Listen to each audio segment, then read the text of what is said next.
Yes. Nervous. Me too. Oh God, thank God I'm the only one. I feel like I have an exam that I didn't study for, and I feel very lost. I didn't do any research. Okay. I was planning on it, but I didn't. I didn't do anything. No, it's really chill. It's really super Yeah. chill. It's not a... Super I think chill. the first one is a super. Minecraft's supposed to be chill. Okay. You know how you roleplay in Minecraft? Yeah. It's kind of like that, except like dice rolls instead. Okay. Okay.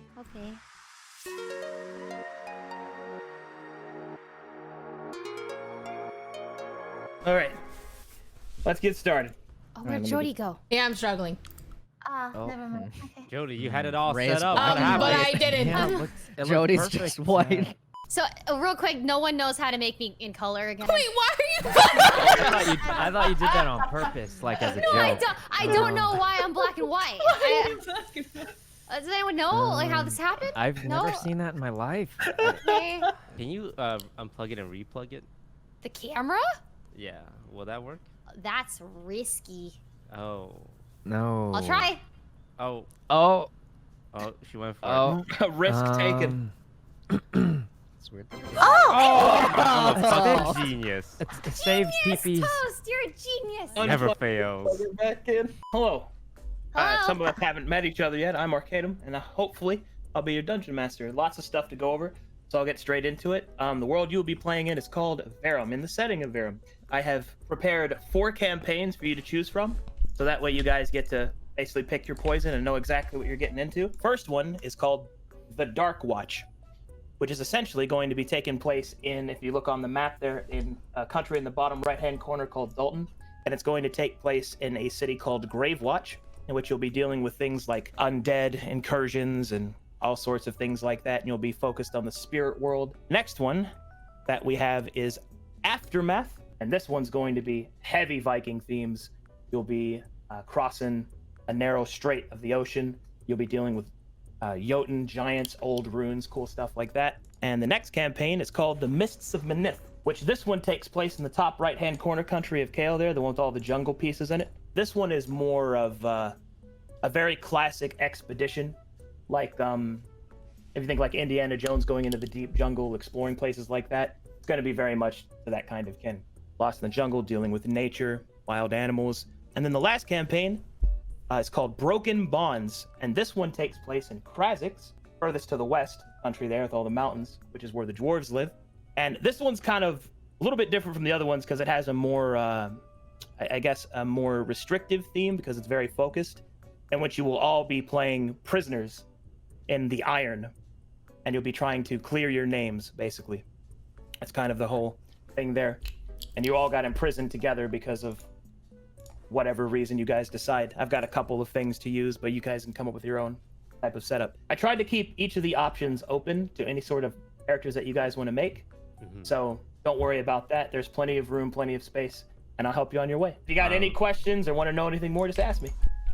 Well, I'm just gonna throw it out there. I'm leaning towards number 1 and 4. Same. The undead or the prison stuff. Same. I do like the prison stuff. My favorite TV show is Prison Break. Okay. Yeah. Never seen that show. I like the idea of escaping prison. 1 sounds really cool. I think 4 is like just all of us as prisoners. It gives us that like we're all starting from the same thing, Yeah. which might make it easier for some people. What do you guys think? 4 sounds nice. I like the idea of prisoners. I also like the idea of starting together because I have no clue what I'm doing. Relatable. What about you, Kuno, Michael? Oh, fine with anything. Got it. I mean, 4.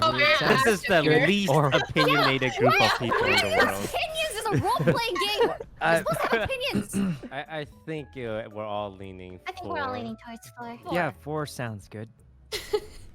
Excellent. Saikuno's like, I'm here. Yeah, okay. Okay, so now I can give you the character creation stuff. Ooh, here we go. This is the fun part. Okay, this is my race page. There's a whole list of them. Okay, I'm not gonna lie. I've read this entire like website over and over again, and I still don't understand. You did? I did nothing. Okay, well, read is it? Well, I've read it, and I still don't know what to do. So what's better, right? Why didn't you tell me? Oh God. Okay. Okay. Okay. We decide right now? What? I mean, that's what the session 0 is for. Yeah, we'll get you there. You don't have to decide right now. No, okay. Well, I was considering doing like some sort of druid. Oh, maybe, nice. Because Okay. I feel like no one Now else we're is kinda talking. doing that.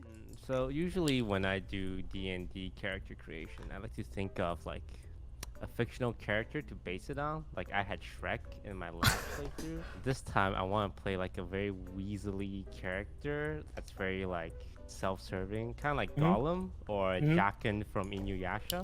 Okay. So I want like a really pathetic race, and I'm thinking like it's like kobolds or goblins, right? Both of those are appropriately pathetic. You might also consider Kenku. They're kind of tragic. Kenku are bird people that can't speak.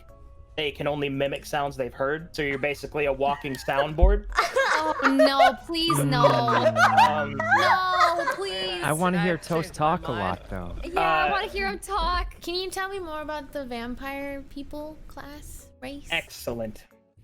Yes, I can. So Dampiers are the result of whenever somebody who is infected with vampirism has a child but hasn't yet fully transformed. So their child has a Dampier, which means that you live between a state of half life and half death. You have some vampiric abilities, like you can feed off of blood and become empowered depending upon your subtype. But you also abhor sunlight. It blinds you. You can't, but you don't like burst into fire or anything from it. So They like also have the ability to speak Necro, which is the language of the dead. Ooh. So you have some unique interactions with like undead creatures or anything to do with that specifically. Could I change We have that a lot to a of turtle, please? You want to be a turtle? You got it. Could I change It's like that in to a turtle? McDonald's Thank you. order. I got him. I got him with the turtle. One turtle, please. May I have one turtle, please? One turtle, please. Please, my lord, just a helping of turtle. I think I'm going with the Dampier. I think it's. Oh, you are? Yeah. Start doing that? Okay. Let me set you in then. Okay. Dampier. Now classes. We have one person, or I guess two classes. Ray sounded like she really wanted to do druid, and Michael's leaning artificer. Do you have a classes list here, or? I sure do, and I have my own classes as well. There's barbarian, bard, cleric, druid, fighter, monk, paladin, ranger, rogue, sorcerer, warlock, and wizard. Can a sprite be a barbarian? You better believe it.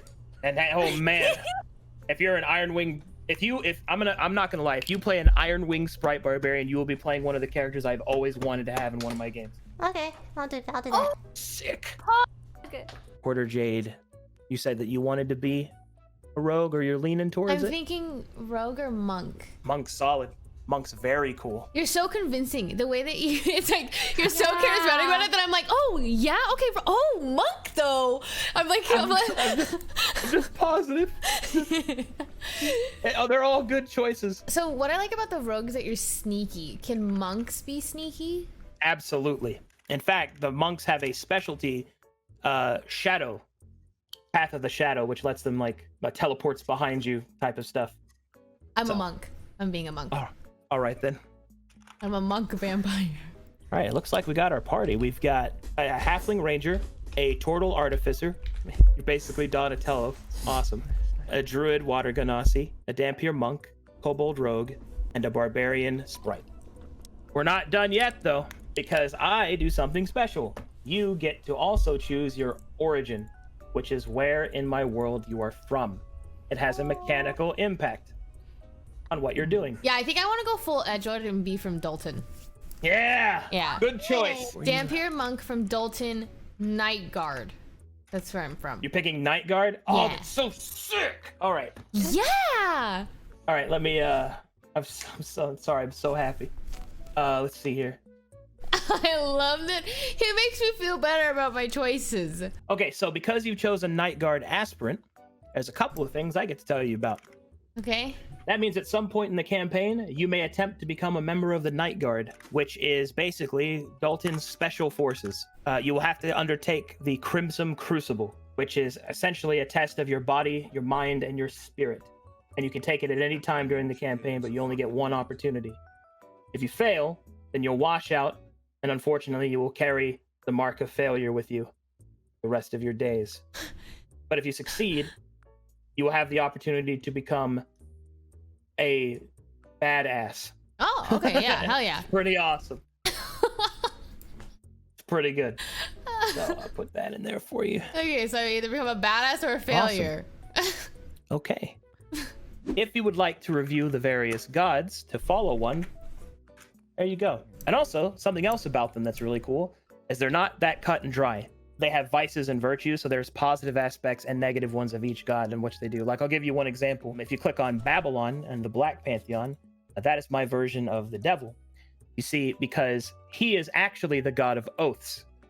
So whenever you make a promise, like a real promise, which is an oath, the person who makes sure that you follow that oath is Babylon. Yeah, but Babylon Paladins kind of hot. make their oaths to the good. Oh, he's kind It's of a really cool, hot. like, back and forth there. So that's just an example that even if you I'll worship an him. evil god, Okay.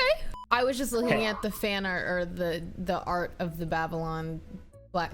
He's pretty hot. So that's all I was. I was like, yeah, he'd be hot. They always say that. He always is like, okay, let Babylon talk to me, please. I'm like, okay. Yeah, I'm like, my dark, edgy vampire self would like to have a meeting. Oh my. Sweats. So something that's been happening lately over the past 2 months, because people have really been liking the channel, a bunch of artists have come out of the woodwork, and they always do fan art every time I do any kind of D&D stuff. And apparently there's a bunch of fan art for just us sitting here talking to each other. So What? Where? I was gonna just show it off on stream if you guys are okay with that.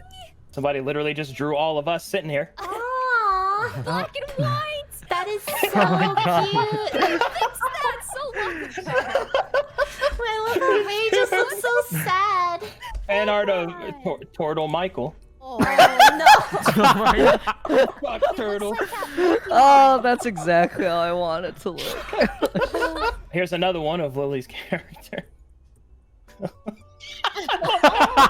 is so. This is like, that's actually exactly what I imagined. Wait, It is time to die. Okay. All right, well, that's well, it then. We'll see you next week. Yeah, it's really excited. It's good to meet you guys. Thanks for playing in my game. Thank you for all your help. Yeah, thanks for having us. Thank you. I'm so excited.